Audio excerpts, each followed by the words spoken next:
BCom part second, subject ABST, paper costing accounting और lesson standard costing.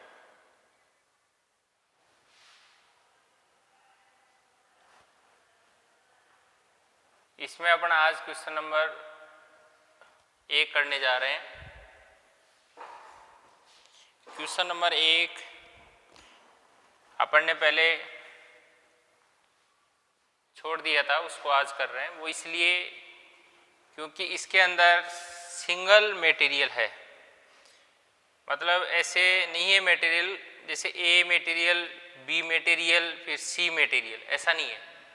और जब material कम से कम 2 नहीं हो तो ऐसी स्थिति में मटेरियल मिक्स वेरिएंस और मटेरियल यील्ड वेरिएंस कैलकुलेट नहीं कर सकते आप, क्योंकि उनमें RSH आता है।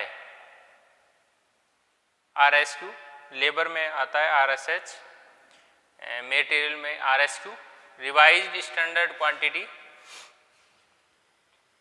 क्योंकि मटेरियल मिक्स वेरिएंस और मटेरियल यील्ड वेरिएंस इन दोनों में RSQ काम में आता है। दोनों ही सूत्रों में RSQ काम में आता है, या कुल मिलाकर ये कह सकते हैं कि मटेरियल मिक्स वेरिएंस और मटेरियल यील्ड वेरिएंस जो फॉर्मूला है उनमें RSQ आता है। और RSQ जब ही निकाल सकते हैं, RSQ जब ही कैलकुलेट कर सकते हैं जब कम से कम यहाँ पर 2 मटेरियल हो, जैसे मटेरियल A फिर मटेरियल B, इस तरह से, या material X Y P Q, कोई भी कम से कम 2 मटेरियल होना जरूरी है। जब ही आप इनपुट की सहायता से RSQ कैलकुलेट कर सकते हैं, और RSQ कैलकुलेट होने पर आप मटेरियल मिक्स वेरिएंस और मटेरियल यील्ड वेरिएंस निकाल सकते हैं। तो ये एक क्वेश्चन ऐसा था जिसमें सिंगल मटेरियल था ओनली, इसलिए शुरू में अपन ने इसको छोड़ दिया था। आज अपन ने इसको करने जा रहे हैं। बहुत आसान है। 20 नंबर में तो खैर ये क्वेश्चन नहीं आ सकता, लेकिन 10 में आ सकता है। फिर 10 में कोई या तो दूसरे चैप्टर से दे देता है या 10 का थ्योरी दे देता है। इस तरह से कई बार एग्जाम में होता है।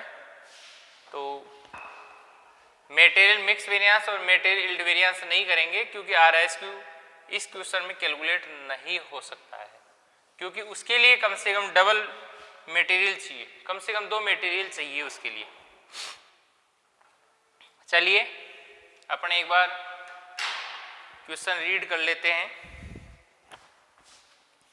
क्वेश्चन नंबर 1, निम्नलिखित सूचनाओं से सामग्री लागत विचरण, सामग्री मूल्य विचरण एवं सामग्री मात्रा विचरण ज्ञात करें। इंग्लिश में from the particulars given below find out material cost variance, material price variance and material usage variance. Quantity of material purchased 3000 units at the rate ₹3 per unit. मतलब मटेरियल जो परचेज दिया हुआ है वो 3000 यूनिट्स है। ठीक है, यहाँ से मैं बता देता हूँ, मटेरियल परचेज 3000 यूनिट्स दिया हुआ है, ये एक्चुअल है। और उसके आगे 3 रुपये पर यूनिट दिया हुआ, तो 3 रुपये एक्चुअल प्राइस हो गई। तो एक्चुअल प्राइस 3 हो गई। एक्चुअल क्वांटिटी भी निकाल लेते हैं। तो मटेरियल परचेज 3000 दिया हुआ है। अब इसमें स्टॉक है, ओपनिंग स्टॉक ऑफ मटेरियल और क्लोजिंग स्टॉक ऑफ मटेरियल। तो ओपनिंग स्टॉक ऑफ मटेरियल है आपका नील, 0, तो वो प्लस करते, माइनस क्लोजिंग स्टॉक है 500 यूनिट्स, तो 3000 में 0 जोड़ेंगे तो 3000 ही आएंगे, माइनस 500, 2500 यूनिट्स, यानी एक्चुअल क्वांटिटी 2500 आ गई। ठीक है, नेक्स्ट आगे पढ़िए। Standard quantity of material required पर टन, रिक्वायर्ड पर टन को आप अंडरलाइन कर सकते हैं। मतलब है 1 टन में 25 यूनिट बन सकती है। ठीक है, जिस तरह से 1 किलो आटा में अपन एक अंदाज़ा लें तो 4-5 रोटी बन सकती है या ज़्यादा बन सकती है, जो भी आइडिया है आपके हिसाब से। कुल मिलाकर 1 किलो आटा में कितनी रोटियां बन सकती है वो यूनिट्स हो जाएगी, है ना। या 1 लीटर घी में कितनी मिठाइयाँ बनाई जा सकती है और कौन सी मिठाई बनाई जा सकती है, तो वो भी यूनिट्स हो सकती है, ठीक है। तो देखिए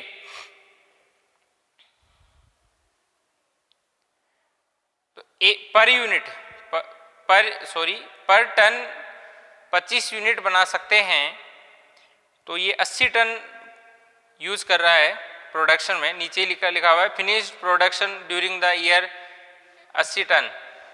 तो 80 को मल्टीप्लाई कर देंगे 25 से, क्योंकि 1 टन में 25 बनती है, तो 80 टन में कितनी बनेगी 2000 यूनिट। कितनी यूनिट बनेगी 2000 यूनिट। ये आ गया आपकी स्टैंडर्ड क्वांटिटी। इसके बाद में आगे देखिए, इसी के पास में 2 रुपये पर यूनिट दी हुई स्टैंडर्ड जो 25 रुपये पर टन है, 25 यूनिट पर टन है, उसके पास में देखिए 2 रुपये पर यूनिट है, तो स्टैंडर्ड प्राइस 2 रुपये। चलिए यहाँ तक अपना कंप्लीट हो गया। अब इस टेबल में एक बार इसको मैं शो करता हूँ डाटा को। तो स्टैंडर्ड में standard quantity, standard price, actual quantity, actual price. तो स्टैंडर्ड क्वांटिटी अपनी आ गई 2000 यूनिट, स्टैंडर्ड प्राइस 2 रुपये, एक्चुअल क्वांटिटी 2500 यूनिट और एक्चुअल प्राइस 3 रुपये।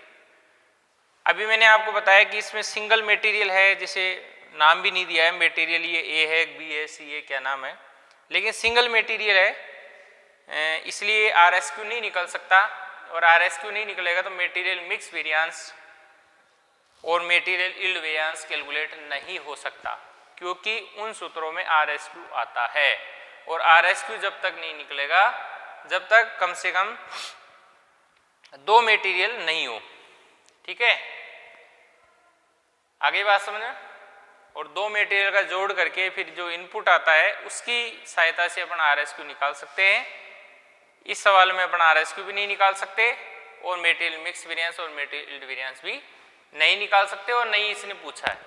चलिए, मटेरियल कॉस्ट वेरिएंस का सूत्र है स्टैंडर्ड क्वांटिटी गुणा standard price minus actual quantity गुणा एक्चुअल प्राइस। तो स्टैंडर्ड क्वांटिटी देखिए 2000 और स्टैंडर्ड प्राइस 2 रुपये, एक्चुअल क्वांटिटी 2500, एक्चुअल प्राइस 3, ठीक है। 2000 गुणा 2 4000, 2500 गुणा 3 7500, 4000 में से 7500 लेस करेंगे तो 3500 ए आ जाएगा एडवर्स माइनस में, ठीक है। ये अपना मटेरियल कॉस्ट वेरिएंस आ गया 3500 ए एडवर्स।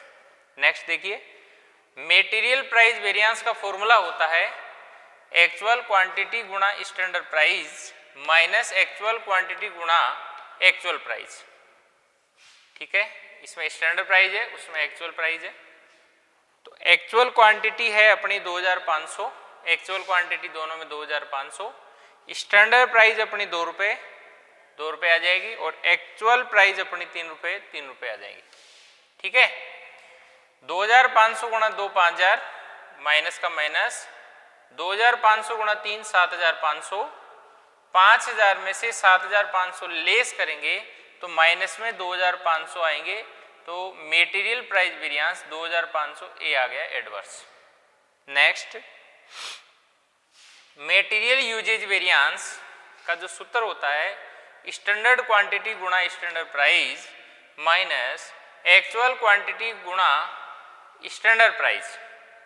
तो देखिए स्टैंडर्ड क्वांटिटी कितनी है अपने 2000 यूनिट, स्टैंडर्ड प्राइस कितनी है 2 रुपये, एक्चुअल क्वांटिटी पूछा इसने तो एक्चुअल क्वांटिटी आ गई 2500 यूनिट, और एक्चुअल प्राइस स्टैंडर्ड प्राइस ही काम में लेंगे, सूत्र में स्टैंडर्ड प्राइस है, तो स्टैंडर्ड प्राइस 2 रुपये, ठीक है।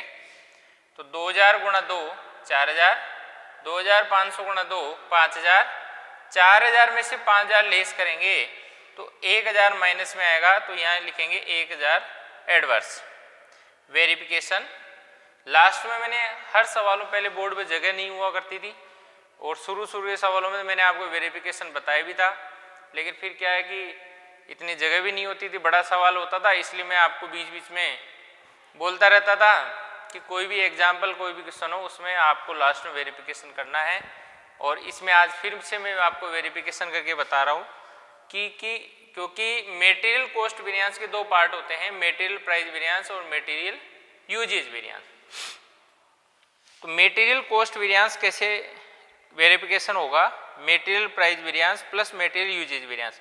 अब मटेरियल प्राइस वेरिएंस 2500 ए है और मटेरियल यूजेज वेरिएंस 1000 ए है।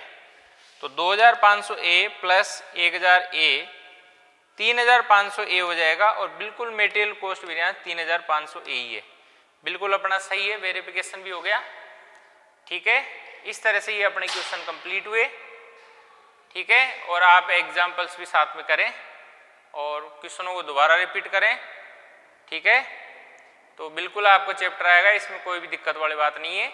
और फॉर्मूला रटने की जरूरत नहीं है, फॉर्मूले मैंने आपको समझा दी किस तरह से बनाने हैं। ठीक है, एक बार यदि रूटीन में आ जाएंगे तो मात्र आप 2-3 मिनट में आप फॉर्मूले बना सकते हैं। रफ पेज में पीछे पूरा सिस्टम, पहले रफ पेज जो कॉपी के लास्ट में जो अपन कर सकते हैं रफ कार्य, वहाँ आप करके वहाँ से फॉर्मूले ला सकते हैं आगे जहाँ पर अपन को सवाल करना है। ठीक है ना? ठीक है, थैंक यू।